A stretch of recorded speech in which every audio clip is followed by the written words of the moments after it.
What's up, everybody? In today's video, I'm going to be breaking down this new build that I absolutely destroyed the campaign with in Hcssf, the Lightning Invoker.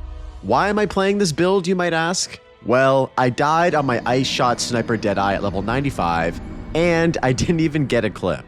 So here's the next closest thing. This build is for people who want something very powerful that is also pretty off meta, straying away from the Lich and Deadeye ascendancies and utilizing skills that are currently at a 0.8 to 2% use rate in Hcssf. This campaign build guide will get you quickly and safely through the campaign, crushing all the bosses and smoothly transition into maps. It's divided into 3 different segments, which will see the character implementing more skill gems and support gems as it progresses through the campaign. But before I break these segments down, I want to give a huge shout out to the homie Loopy for help with this setup. I've essentially taken his League Start Invoker and modified it to be viable in Hcssf. Big props, homie. Now with that out of the way, let's get into the build. For a detailed breakdown of everything mentioned in this video, you can always check out my written guide on Mobalytics. A link is in the video description.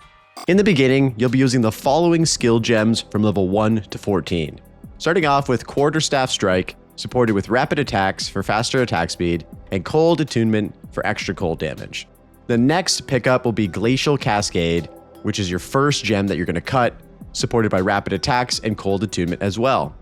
Next off, we have Frost Bomb, which now applies elemental exposure, which increases elemental damage massively. This is going to be supported with potent exposure and prolonged duration. Finally, at level 3 skill gems, we'll be getting a Tempest Bell, supported with Rage 1 and Overabundance.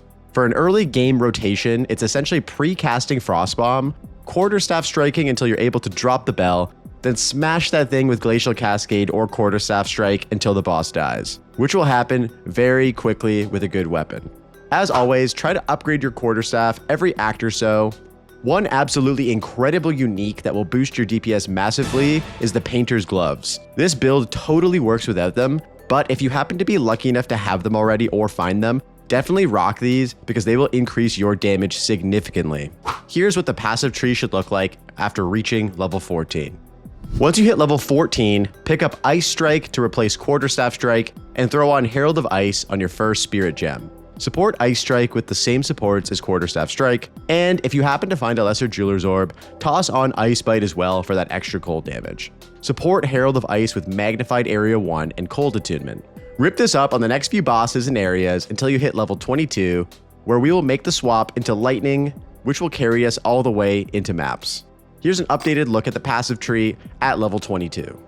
Once you hit level 22, you will gain access to Storm Wave, which will be your main skill moving through the campaign into the endgame. Use a lesser and your first greater Jeweler's Orb you find on Stormwave. You will support this with Rapid Attacks 2, Elemental Armament 2, Branching Fissures 2, and Rage 2. Next, we will cut Tempest Flurry, which will be our main boss damaging ability combined with Tempest Bell. Support this with Rapid Attacks 2, Elemental Armament 2, and Close Combat 2. Swap over to Herald of Thunder, supported by Elemental Armament 2, Elemental Focus, and Deadly Herald. This setup will absolutely shred everything with a decent Quarterstaff. Once you reach level 31, you'll add a few more skills to your setup.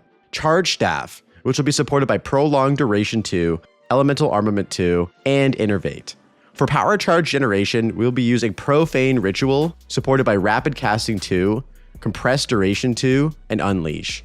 Use this constantly as you kill monsters to provide you with all the power charges you could ever need to keep that charged staff up and running.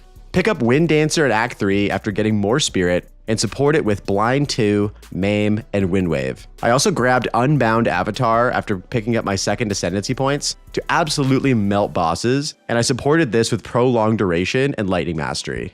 The cherry on top for this build is automating your power charge generation through the use of Reaper's Invocation. Pick this up at level 58, toss in Profane Ritual in there, and enjoy some seamless one-button pressing for power charge generation.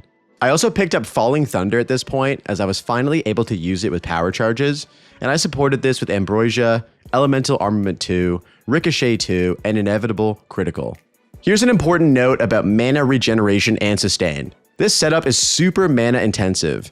This can be supplemented early on by picking up conservative casting until you get a single roll of Mana Leech on your gear. Once you have this, take the Walker of the Wilds notable, and this will solve all of your mana issues. Here is a look at the final skill tree up to level 65. Now I want to quickly go over the gear as well. For this build, we'll be utilizing Evasion and Energy Shield bases for the most part, while incorporating a pure Energy Shield helmet once we've picked up Subterfuge Mask. Prioritize high rolls of Evasion and Energy Shield, along with resistances and max life. For jewelry, try to get some flat damage and resistances on the rings, and for the amulet, you should prioritize rolls for max Energy Shield, percent of max Energy Shield, resistances, and evasion. On our weapons, make sure to look for flat and increases to physical damage, flat elemental damage, levels to melee skills, and attack speed. Alright guys, that wraps it up for this Hcssf campaign build guide for the Lightning Invoker. If you enjoyed the video, make sure to hit the like button and subscribe to stay tuned for my first endgame update. I'm currently in the low level 80s doing T15 maps, and I'm excited to share with you how well this build is doing in the endgame. Thank you so much for watching, and I will see you in the next one. Peace.